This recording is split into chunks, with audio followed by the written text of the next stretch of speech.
नमस्कार मित्रांनो आणि मैत्रिणींनो, ॲडमिन निनाद ह्या आपल्या हक्काच्या यूट्यूब चॅनलच्या माध्यमातून आज आपण आपल्या महाराष्ट्रातील शिक्षक बंधू आणि भगिनींकरिता एक महत्त्वाची माहिती या ठिकाणी घेऊन आलेले आहोत। सत्ताधारी पक्षाचे अर्थातच भारतीय जनता पार्टीचे विद्यमान आमदार जे छत्रपती संभाजीनगर जिल्ह्यातील गंगापूर या विधानसभा क्षेत्रातून आमदार म्हणून निवडून येतात, त्यांनी शिक्षकांचा HRA त्यांना भेटणारा घरभाडे पूरक भत्ता याविषयी जाहीर भूमिका घेतलेली आहे। त्याचंच आपण पूर्ण माहिती घेणार आहोत, ज्या माध्यमातून आज आपण पाहतोय की गंगापूर विधानसभा क्षेत्रामध्ये ज्या जिल्हा परिषद शाळा आहेत तेथील शिक्षकांचा HRA हा पूर्णपणे बंद केलेला आहे। तसंच HRA बंद केला आहे, त्यामुळे शिक्षक जर आपल्या घरापासून येऊन जाऊन ये जा करून शाळेमध्ये येणार असतील तर त्याला देखील त्यांनी बंदी घातलेली आहे। त्याच्याबद्दल शिस्तभंगाची कारवाई करण्यात यावी अशी मागणी त्यांनी लावून घेतलेली आहे। शिक्षकाने त्याच्या मुख्यालय म्हणजे ज्या शाळेमध्ये तो शिकवतोय तिथंच राहावं, तिथंच राहून त्याने ज्ञानप्रबोधनाचं काम करावं, गावात चालणाऱ्या चुकीच्या गोष्टींना त्याने आळा घालावा अशी संपूर्ण अपेक्षा आपल्या आमदार महोदयांनी केलेली आहे। त्याबद्दल त्यांनी जे जाहीर स्टेटमेंट केलेलं आहे, कालच माननीय मुख्य कार्यकारी अधिकारी साहेब जिल्हा परिषदचे श्री मीना साहेब यांच्याकडे माझी बैठक झाली त्या बाबतीमध्येच।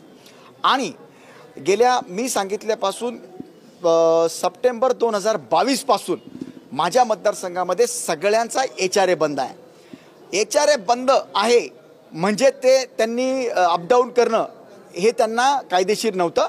त्यांनी त्यांच्यावर आत्तापर्यंत शिस्तभंगाची कारवाई करून त्या शिक्षकांना कमी करायला पाहिजे होतं आणि दुसऱ्या शिक्षकांची भरती करायला पाहिजे होती शासनाकडे प्रस्ताव पाठवून, पण त्यांनी केलेलं नाही आहे। ते त्यांनी मान्य केलं कालच्या बैठकीमध्ये आणि त्यांनी लागलीच निर्णय घेतला की जे शिक्षक आता गावात राहत नाही आहेत मुख्यालयी, जे MCSR आणि कायद्याप्रमाणे राहणं बंधनकारकच आहे, कारण शिक्षक महोदय फक्त 10 ते 4 येऊन शिकवावं हे अपेक्षित नाही आहे। त्यांना गावात राहून सगळ्यांना त्याला म्हणतो आपण संस्कार दिले पाहिजे। गावात शिक्षक राहिल्यामुळे वेगवेगळे व्यसन मुक्त होतात लोक, हे ते करत नाहीत, म्हणून त्यांच्यावर कडक कारवाई झाली पाहिजे।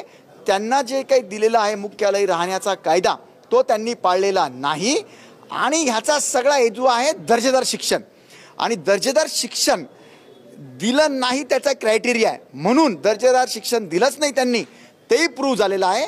त्याकरता सन्माननीय एज्युकेशन ऑफिसर मॅडम आणि CO साहेब यांनी मला शब्द दिला कालच की आम्ही ताबडतोब कारवाई सुरू करतो आणि त्यांच्यावर शिस्तभंगापासून जी कारवाई करायला पाहिजे ते आम्ही करणार। फक्त तुमच्या मतदारसंघातील शिक्षकांचं HRA बंद हे राज्यभरातल्या शिक्षकांचं असं व्हायला पाहिजे जे जात नाही त्यांचं?